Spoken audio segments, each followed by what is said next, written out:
Spencer is here for InsideTrackNews.com. I'm here with 2014 Peterborough Speedway track champion Flyin Kimball, the Jansen Racing SMG Motorsports representative, and we're talking about the Canadian Limited Late Model Championships, 125-lap event here at Sunset Speedway on Thursday, September the 18th, 6:30 start time. Ryan, you were one of the first guys in line. You wanted to be here for this event. It's going to draw some of the best in the province. What made you want to make sure that you're going to have that hot rod ready to go here at Sunset on Thursday night?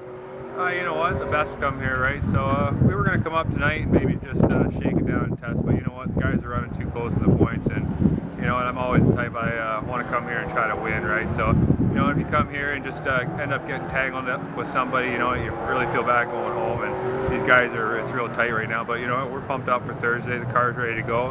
And you know what? We tested at the Pro Late Model race and 100 lap before. We had a decent car, just a little bit of bad luck and a little bit my fault.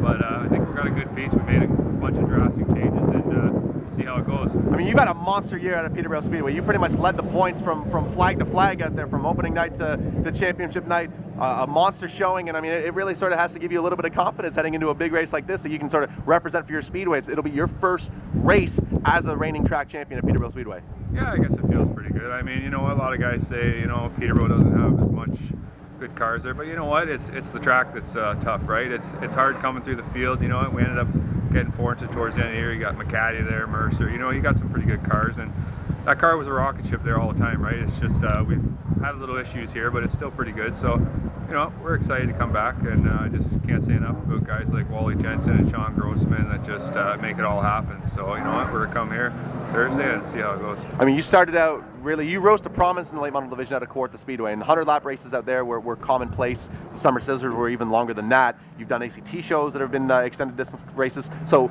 tell me about a 125-lap race. I mean, a lot of the guys here at Sunset are sort of second-guessing what sort of setup they're going to have to go with, how the car's going to change over the course of the race. I mean, how does a 125-lap event differ from a 75-lap event, which is your typical extended distance late model race here at Sunset? You know what, it's important. It's, you know, with tires and strategy and stuff like that. And, you know, don't get me wrong, it's always good to start up front. But, you know, with the last 100-lapper we learned, we're probably the worst time trialer going possibly. Our last time, we had a good car. It's just I was trying to come through the field a little too quick and got tangled up into some stuff. So, you know what? Just going to ride it around where we qualify, and our car seems to always work good towards the end, you know, lap 70, lap 75. It's just a matter if we have a bit of luck and we're at the right place at the right time. I mean, I know that you've had an awesome partnership with Sean Grossman this year, SMG Motorsports, and that this partnership between SMG Motorsports and Jansen Racing is really, it's given you a phenomenal opportunity to come out and racing in some of the best. Sunset is Sean's home track. I think is Sean going to be here watching on Thursday night? Sean was actually going to run the race. It's just that he ended up going away with the wife, you know, which is more important. And I just said to him, I said, you know what, you want to run the race, then we'll do it for you. But if not, just let me know, and we'll come up, and we're going to do the Gary Reynolds race. We're thinking that we're going to miss the velocity. We're going to bring up Sean's car. We're going to make a bunch of changes to Sean's car. You know, when he came up here with a good solid 6th place finish last time, but you know, it's just the car was off a little bit, right? So, but we brought it home in one piece, so we're going to make changes, and hopefully he has a better piece next time. So you're going to be out for the Reynolds, you're going to be out for the Classic. Those are two huge shows, a lot of prestige. How important is a strong run at the Canadian Limited Late Model Championships to sort of set the tone and get you ready for the next two? Oh, it is important, right? I mean, we're just going to come up here, and like I said, we didn't want to come up here and test to just get tangled up with guys. But you know what?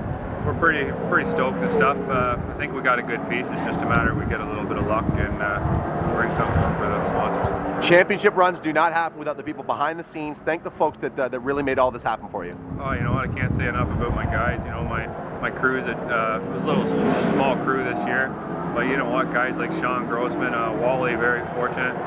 You know, came on board there last year, and you know what? Just gave me a phenomenal piece, and then we ended up getting Sean Grossman on board this year, and you know what? He's a great friend and just always there for me, and you know what? Just helps us get the car to the track, and you know what? I got the easy job. I just get in and turn left, right? So I couldn't do it without any of those guys. Well, you went and got Wally Jensen his first championship as a car owner, and now the objective is to get him his first crown jewel win as a car owner. You're going to get 3 opportunities to do it in the playoff season. All the best, and we'll definitely check back in with you on Thursday night here at Sunset. Absolutely. Thanks a lot. There you go, folks. 2014 Peterborough Speedway track champion is Flyin.